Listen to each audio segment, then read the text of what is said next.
Hello guys! Welcome back po ulit dito sa ating YouTube channel, The Homebase Edit. For today's video guys, ituturo ko sa inyo kung paano nga ba natin malalaman kung may video violation po tayo or kung meron kayong na-receive na ganito na notification or restriction sa inyong profile or even page.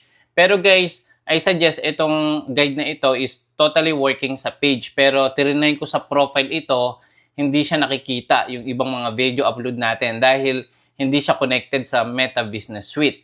So, kung kayo po ay merong ganitong notification, your profile is no longer earning money due to unresolved issue with profile or pages.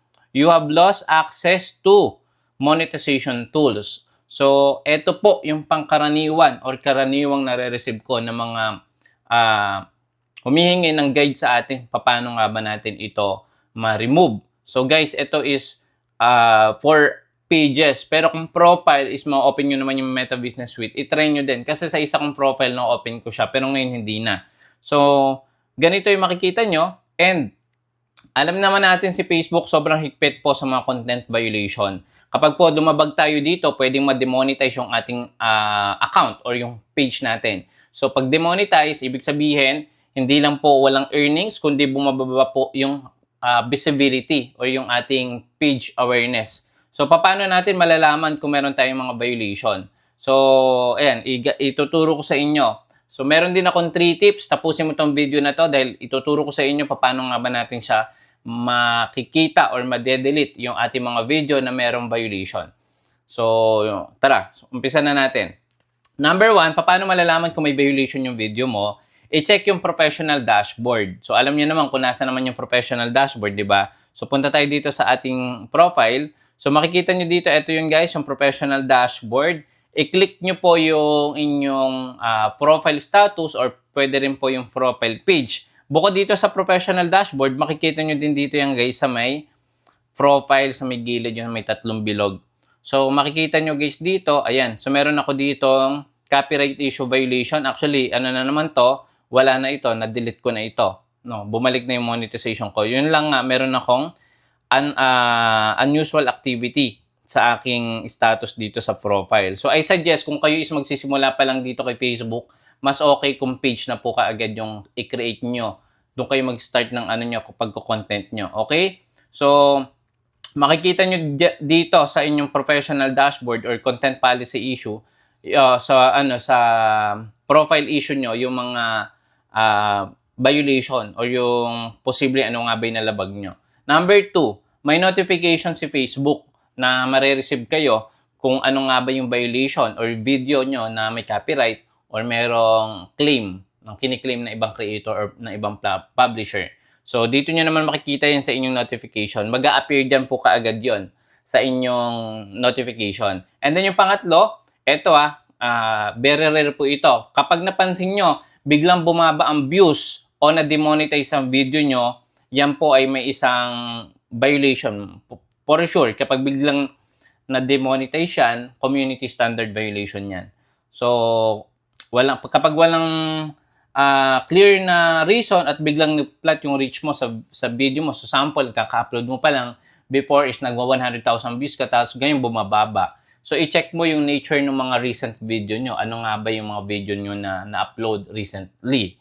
Para makita nyo kung ano nga ba yung dahilan. Bakit nga ba last time nag-upload ako million, ngayon ano na lang, 1,000 views na lang.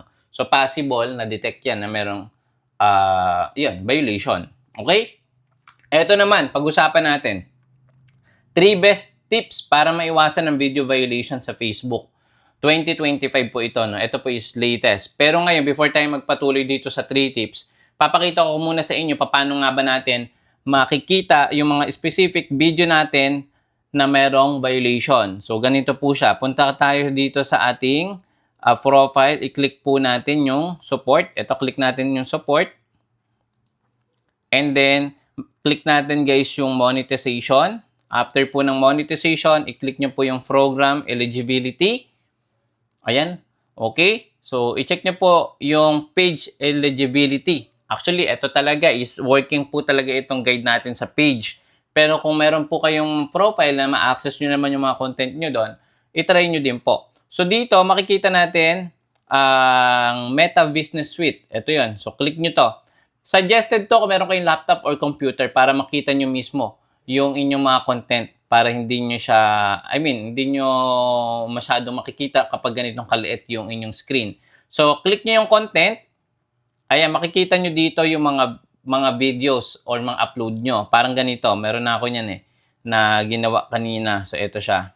Ayan. So, ipi-play lang natin ito. So, makikita nyo guys dito yung mga green na dollar sign. Ibig sabihin, walang mga violation yan. Kumikita po yung video natin na kulay green.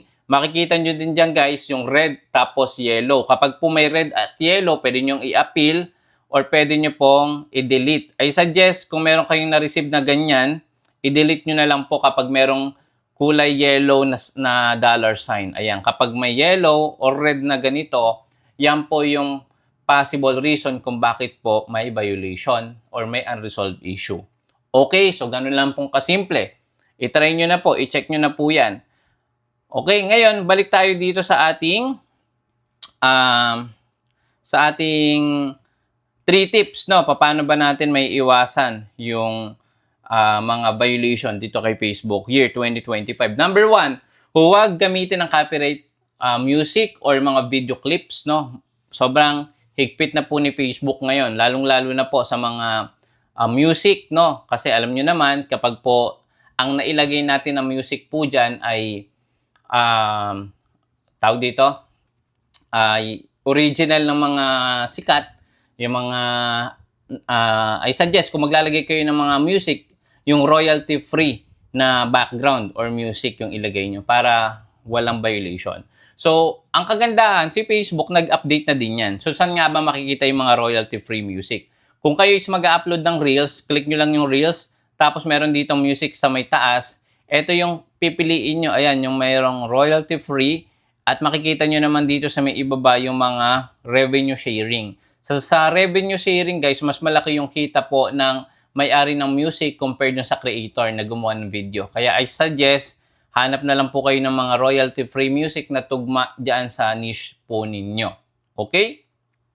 So, sabi dito, sa 2025, mas matalino na po ang copyright detection system ni Meta. Kahit ilang segundo lang, pwede na kagad i-plug yung video natin. Totoo po yun. Nade-detect po nila gamit po yung artificial intelligence detection system na ni Facebook. So, yun. Number 1, gumamit kayo ng sound na galing sa Facebook Creator Studio o yung mga sound collection. Okay? Number 2, kung magre-react na ibang video, make it sure commentary or visual changes para maklasify na under siya ng fair use.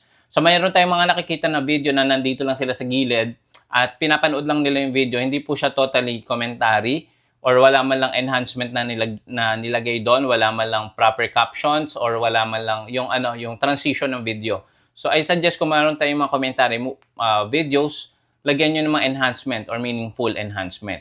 Iwasan ng TV or movie clips na hindi mo pagmamay-ari.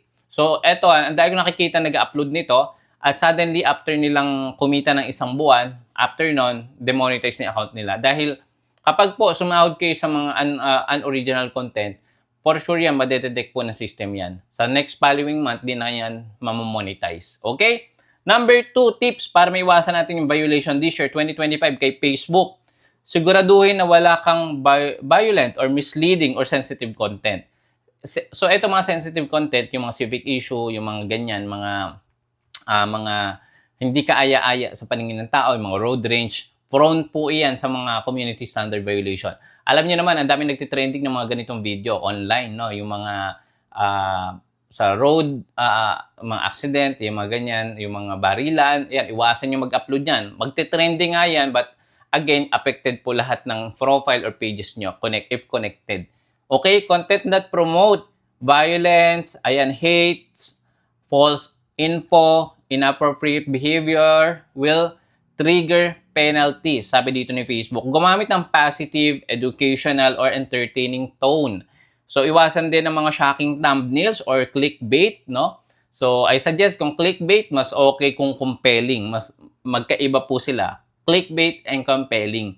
So, kung meron kayong mga video na hindi naman po tugma yung sinasabi nyo sa video tungkol doon sa thumbnail nyo, yan po is misleading. Okay? basahin ang community standard policy guide, no? I suggest basahin niyo po 'yan bilang isang content creator. Dapat po alam po natin yung mga content natin na ina-upload. Okay? So, marami 'yan, pero at least maunawaan niyo ano nga ba yung mga dapat niyo lang i-upload at hindi dapat. Number 3 tips and last, no, meron tayong bonus. Kaya kung umabot ka dito, hintayin mo na yung bonus natin. Bonus tips natin. Gamitin ang check before posting strategy. Ayan, ano yung check? Yung copyright checking. Madalas may violation na nangyayari dahil hindi pa na-review yung video bago i-upload. So make it sure i-review nyo muna, i-double check yung editing, no, kung tama yung information ng mga nilagay natin, i-review ang buong video, i-post or bago i-post yung audio, visual, text or yung overlay. Okay? Gumamit ng content checklist. For example, no copyright, no sensitive visual, correct aspect ratio. So, yung mga guide na ito, very helpful po ito para sa atin. Pwede kang gumamit ng AI tools or editing apps with copyright detection. So, ano nga ba yung suggested ko na mga tools? Like, yung CapCut, meron na silang tinatawag na copyright detection tools. So, gamitin nyo yun. Try yun. Dahil umabot ka dito, meron tayong bonus tips.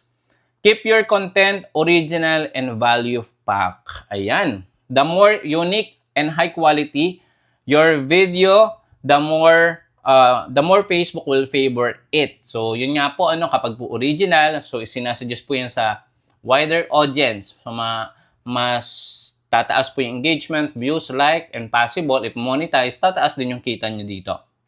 Okay? So, maraming salamat guys sa inyong panunood at kung nakatulong tong video na to, don't forget to subscribe. Share mo na din para at least marami tayong matulungan, especially sa mga newbie katulad natin. See you again sa next video. Bye-bye!